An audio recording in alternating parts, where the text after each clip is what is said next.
Hey, what's up, everybody? I feel very sorry for Microsoft right now. Obviously, with all the leaks that are happening, it's not a really good time at Xbox. I'm sure that, it's really stunning to see your next decade of work get leaked out the way that it did, and for it to be your own fault probably makes it even worse.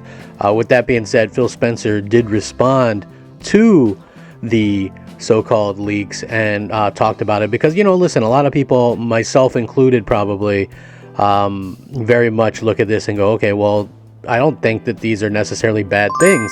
We see these things come out and you look at them like the Series X refresh, or the fact that they might actually do a mid-gen refresh with more power. But again, things can change, and things do often change. So I wanted to look into Phil Spencer's response to all of this because I found it to be particularly interesting, and I know everybody is going to want to kind of hear what he's been talking about. So according to this, Microsoft says that the major leak consists of old emails and documents. So does that say that it invalidates everything that has been leaked? No, but does it invalidate some of it? Probably. So Microsoft head of gaming has actually acknowledged that a major leak, which has revealed a host of confidential details about its gaming business, leaked because of them. They accidentally uploaded it to the FTC site, and it should have been a redacted versions or whatever, and it ended up not being that. So, we'll see what happens with that. But when it comes to basically this, documents published on a website as part of Microsoft's legal battle with the Federal Trade Commission, or FTC as it were, potentially laid bare key elements of the company's gaming strategy for years to come, including plans for unannounced console hardware, games, and addressing widespread coverage of the confidential materials. Xbox boss, the one and only Phil Spencer, said that so much has changed since the emails and documents in question were written or created. We've seen the conversation around old emails and documents. It's hard to see our team's work shared in this way because so much has changed and there's so much to be excited about right now and in the future. We will share the real plans when we're ready. Now, following the leak, the judge in the FTC case against Microsoft, Jacqueline Scott Corley, said that the Xbox maker had inadvertently provided the court with a link to the unredacted documents. Dope! That's never a good thing anyway, which it then uploaded to the internet page established for the case before the mistake was spotted and they were removed. Now, the leaked documents include the following revelations, which, if you haven't heard any of these, there's a lot of crazy leaks that came out of this, and I'm sitting there reading them first thing in the morning. I'm like, holy cow, that's a bombshell. Holy cow, that's huge. Wow, look at this, look at that, look at this, look at that, onto this, onto that. But listen, so much has been said and done that it's crazy. So I wanted to share some more. I'm sure a lot of you have heard it, but Microsoft is planning to release a redesigned Xbox Series X console, codenamed Brooklyn, with a new design and new controller. Now, this is pretty cool because the new controller is offering haptic feedback, sort of like Sony. This is why competition is really good. You see Sony do something, Microsoft offers the same thing to the fans. Microsoft does something, Sony has to do something similar. This is the way it works. Microsoft's gaming boss Phil Spencer told colleagues in 2020 that he saw Nintendo as a key acquisition target. Now listen, I think that that's pretty awesome when you think about it. A lot of people were really into this, thinking that Microsoft is going to buy Nintendo. Microsoft is never going to buy Nintendo. This was something that was kind of done, I think, a little bit as a, hey, we could do this, it would be huge if we could. But I actually think Nintendo is much better off where they are. Keep their stuff on their own platform. This is one instance where I think, you don't need to put their games on PC. You don't need to put their games in a bunch of other places.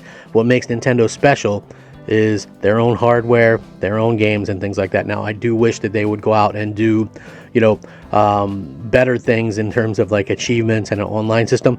But Nintendo is Nintendo, and part of their charm is the entire situation with their own hardware and their own type of games and things like that. I don't think playing Nintendo games on a PC or an Xbox or a PlayStation would be right or feel right, just in my opinion anyway. So, that to me was sort of a big no-no. Anyway, unannounced Bethesda games including Dishonored 3, a new Doom game, Oblivion, and Fallout 3 remasters, and the trilogy of Indiana Jones games, so that's a little bit interesting. Also, it looked like the Doom game is probably close. Indiana Jones, the first game, is looking to be a little bit closer than a lot of people thought. Could be next year, could be the year after, I don't know. But it wouldn't surprise me to see Doom next year as well.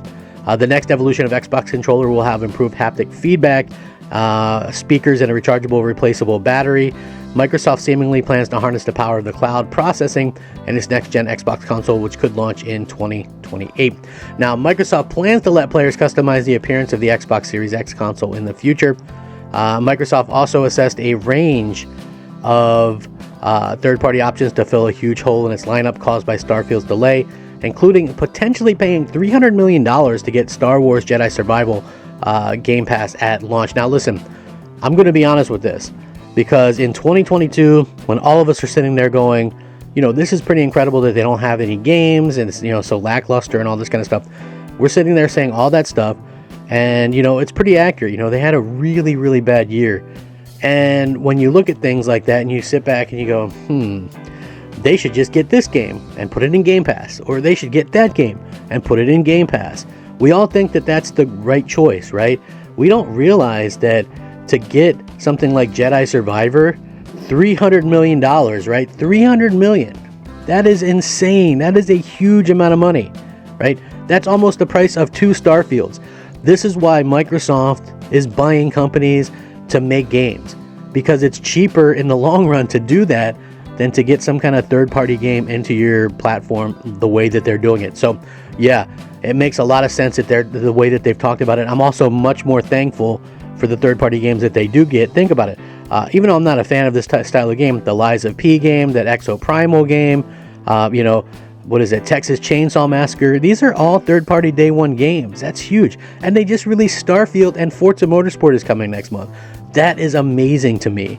The fact that they're able to do this stuff, it really blows my mind. Now, Spencer also commented on the leak in greater detail in an email sent to Microsoft employees, which was actually kind of leaked as well. And he said, "Today, several documents submitted in the court process related to our proposed acquisition of Activision Blizzard were unintentionally disclosed. I know this is disappointing, even if many of the documents are well over a year old and our plans have evolved. I also know we all take the confidentiality of our plans and partners' information very seriously. This leak obviously is not living up to that expectation. We will learn from what happened to be better going forward. We will all put incredible amounts of passion and energy into our works, and this is never how we want that hard work to be shared with the community. That said, there's so much more to be excited about, and when we're ready, we'll share the real plans with our players. In closing, I appreciate all of the work that you pour into Team Xbox to surprise and delight our players. In the days and weeks ahead, let's stay focused on what we can control, continuing the amazing success of Starfield, the upcoming launch of the incredible and accessible Forza Motorsport, and continuing to build games and services and devices that millions of players can enjoy." So I find this to be particularly interesting. I really love what he's saying here. It makes a lot of sense what they've been able to kind of accomplish, and don't let this leak dictate what you do, because some plans might change. Maybe they decided, since they were originally planning a mid-gen refresh, maybe that's changed since then. They might want to release the next gen early and get a jump on Sony like they did with the Xbox 360. Could you imagine launching the next gen Xbox, say in 2026 or 2027, and you have the next Elder Scrolls game exclusive to your platform? That would be huge. And, I'm really excited to see where this all leads. Anyway, I'm Crap Gamer. This has been Crap Gamer Reviews. Thank you so much for watching. I hope you enjoyed the show. Like the video, please subscribe, and we'll catch you next time.